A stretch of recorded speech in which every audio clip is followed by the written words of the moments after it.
Assalamu alaikum and good evening. Viewers, Pakistan's foreign policy seeks to protect, promote and advance Pakistan's national interest in the external domain.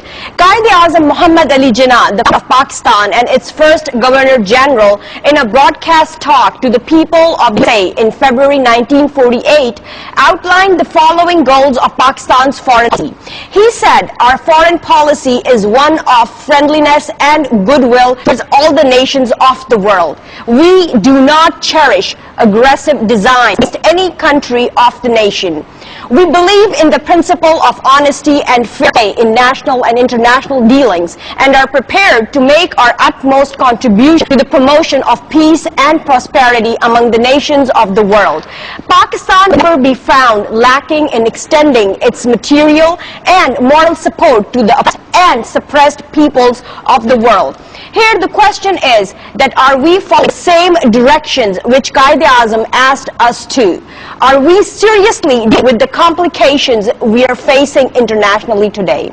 Do we have a competent person to represent Pakistan and its consent? I don't think so. In fact, we do not have a foreign minister. How can we claim to follow guiding principles laid out by our fathers? For Pakistan's foreign policy and all these questions that we have today that Pakistan is facing due to its weak foreign policy, we would like to have the discussion with Zahid Hamid Saab. Assalamu alaikum, Mr. Zahid Hamid, and thank you for joining me. Welcome. Mr. Zahid Hamid, we'll start our discussion on Pakistan's foreign policy, which is a very important sub-Pakistan today especially. We have prepared an outline on the objectives of Pakistan's foreign policy. Viewers can get updated, and then we will get back to our discussion. Supporting Pakistan, a progressive, moderate and democratic Islamic country, developing friendly countries of the world, especially major powers and immediate neighbors. This security and geostrategic interest, including Kashmir, solid cooperation with international community, safeguarding the interests of Pakistani diaspora, exploring optimization of resources, regional and international cooperation.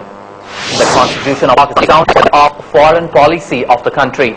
Article 40 of the Constitution provides, "The state shall endeavor to preserve and strengthen fraternal relations among Muslim countries based on Islamic unity, for the common interests of the people of Asia, Africa and Latin America, promote internal peace and security, foster goodwill and friendly relations among all nations and encourage settlement of international disputes by peaceful means."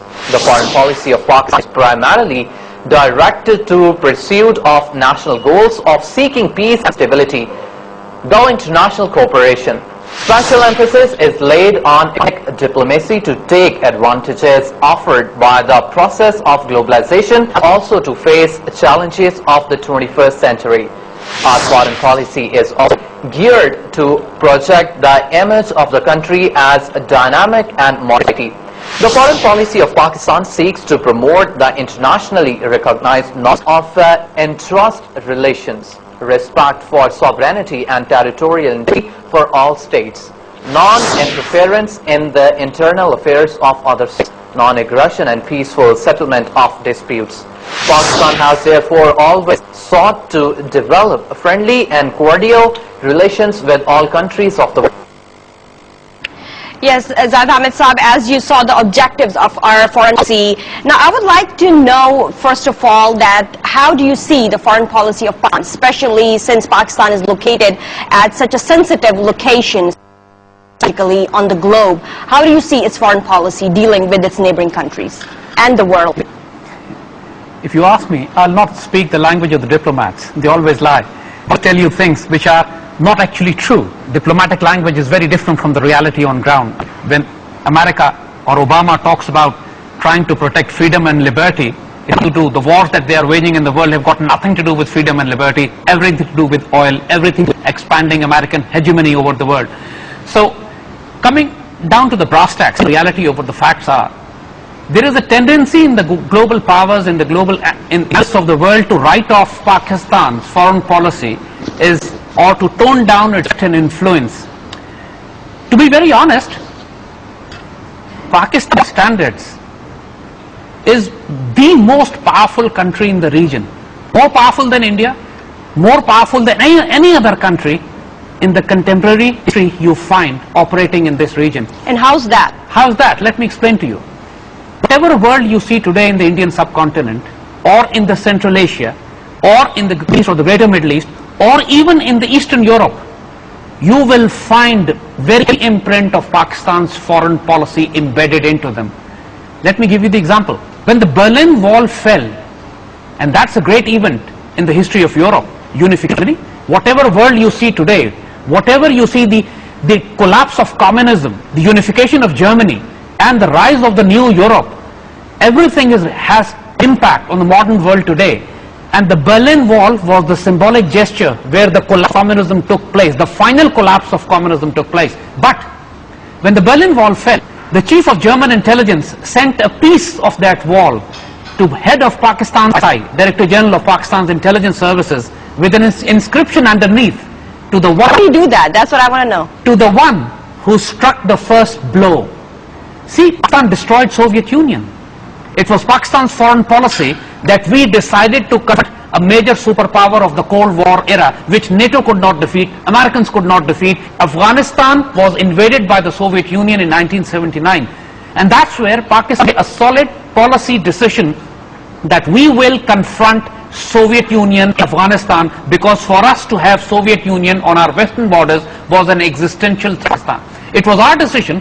We took it. We started to support the Afghan resistance. I set up the military strategy of death by 1,000 cuts.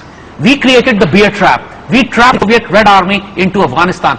The support from the Western world, from the Arab world, from came much later. It was the policy decision of Pakistan. In fact, the Americans have written off Afghanistan. Once the Soviet Union has entered into a land, it has never evacuated. So it will not leave Afghanistan. I'm saying Pakistan is the country which has, because Soviet Union, Pakistan was created in 1947, Indians had been allied with the Soviets. Pakistan had allied itself with China and with the Western, particularly the Americans. And Soviets have always been very, very hostile to Pakistan. In 1971, Soviet Union joined hands with India to dismember the eastern wing of Pakistan. Pakistan was dismembered not by India alone, but by India and Soviet Union together. A common defense alliance between Soviet Union and India, which... So you think it was kind of our foreign policy failure that led to the separation, with the help of Russia? I'm going to come to that. You see, the point that I'm trying to make is that Pakistan actually is a country which opened up centuries of the world. The maps were changed, the politics have been changed. Pakistan is the country which dismembered the Union. Pakistan is the country which destroyed, which struck the first blow as the chief of German intelligence on the Berlin Wall that had collapsed, and now you see a new world. Similarly, it is Pakistan which gave the jump start to China to become the industrial giant that they are today. Pakistan, first country. See, Pakistan, India, China and Israel. These are four countries which were born around the same time. Right. Around 47, 48. All these four countries. And it's very profound how the relationship of these four countries intermingle with each other. It was a communist country, and at that time Soviet Union and China, two communist countries, were emerging. The threat was seen as the biggest threat to the world, so-called capitalist Western powers. The world was divided into two blocks, and that was the time when Pakistan emerged in the middle. The only Muslim country it was created on the name of an ideology. Pakistan was made on the name of a spiritual ideology. It was the politics were driven by a religious ideology. The other country created at that time, driven by religious ideology, was State of Israel, and the third country, State of India, which was driven by Hindu ideology. So there were three ideological states which were created simultaneously: Pakistan, India, and Israel. And communist China. It was the first Muslim country to recognize China, and not just recognized it, diplomatic relationship. And Pakistan International Airline was the first airline which actually started into China, while the China at that time was in the blockade. Nobody would deal with China. And China needed a jump start. They needed an opening to the outside world, which nobody was giving them. Pakistan. And that is why in 72, when Americans wanted to deal with China, Pakistan's help, Henry Kissinger went on a secret visit to China through Pakistan. World didn't know about it. The announcement was that Henry Kissinger is visiting Pakistan. In reality, he was whisked to China, had a meeting with Zhou Enlai, Mao Zedong, and he was brought back here. And Pakistan actually is the one which gave a jump start to China. And So, today we are behind. I mean, in that sense, naturally we are far behind, but the relationship that were forged, the relationship that Pakistan forged with China in 1948, now higher than Himalayas and deeper than the Indian Ocean, as we say it. Right. It's the strongest relationship Pakistan has, and for a reason. Pakistan again was the only Muslim country which had relation two blocks. On one hand, we were very close to the Americans. On the other hand, we were very close to the Chinese, but hostile to the Russians. Russians responded back by destroying Pakistan's eastern wing. We fought back. We took revenge and destroyed Soviet Union in between 1999 to 1988. So messing around with Pakistan is no easy task. No one can Pakistan and get away also. And let me give you another example. The Middle East that you see today, 1967 war and 1974 war, the Arab world was in total disarray. In 1967, air forces of the Muslim countries, Egypt, Jordan and Syria, were totally decimated. There was a threat that actually overrun these Muslim countries because they were caught in a total surprise. But the world does not know this, that it was Pakistan which defended Jordan, Syria and Egypt in that time. Pakistan Air Force is the only air force in the world which have shot down Indian aircraft in air-to-air combat, Soviet aircraft in air-to-air, Israeli aircraft in air-to-air combat. That's some score. No air force in the world. Pakistan, of course, Pakistani Air Force, flying in the uniforms of Arab air forces, but that's F, flying in Jordan, flying in Syria, flying in Iraq, flying in Egypt. We have those Arab lands, and we have shot down Israeli aircraft in air-to-air combat. And Pakistani army has been deployed in the Middle Eastern countries. And if Pakistan army had not been acting in balance, Israel's expansion, the destruction of the Muslim countries in the Middle East had been done years ago. It was Pakistan's foreign policy of stopping Israel from expansion. It was Pakistan's foreign policy of protecting Muslim lands in the Middle East that actually kept Israel in the 50s, 60s and 70s. And that's why you find that David Ben-Gurion, the founding fathers of Israel, when Pakistan was created as well at the same time, he actually warned the Israelis that we are not afraid of Arabs, but we should be afraid of the friends of Arabs, particularly Pakistan, because that is one nation which has the potential of harming Israel. So, Zaid Hamid Sahab, tell me this, that you explained us briefly about how the foreign policy of Pakistan acted in 50s, 60s and 70s. Now, where do you see, like when the 80s started, what happened to our foreign policy? What went wrong? We would rather say from the 90s. But let me come back to the background of it. You see, whatever you see, whatever foreign policy that you see of Pakistan was actually determined even before the creation of Pakistan. That's fascinating. This is something that we need to cover. The fact of the matter is that it was India. Pakistan was created of an Indian subcontinent. A continent was divided and Pakistan was created. India fought tooth and nail trying to stop the division of India. India to stop the creation of Pakistan. And when Pakistan was being created, a greatest migration of humans, probably never in human history such a massive migration of Muslims ever took place, or humans took place, when almost 12 million started to migrate from India towards Pakistan when the partition took place in 1947. And equally staggering is the fact that the greatest slaughter also took place during this time, when all of them, nearly 5 to 6 million Muslims, were slaughtered on the way from India to Pakistan, butchered by the Hindu radicals, by the Hindus, the present day India. So basically the family hatred was there for India from day one. India not just resisted creation of Pakistan, actually butchered the entire Muslim migration also, which actually started off from India to Pakistan. So the blood feud with India was created right at the onset of creation of Pakistan. This day, Pakistan and India, we are in a state of war.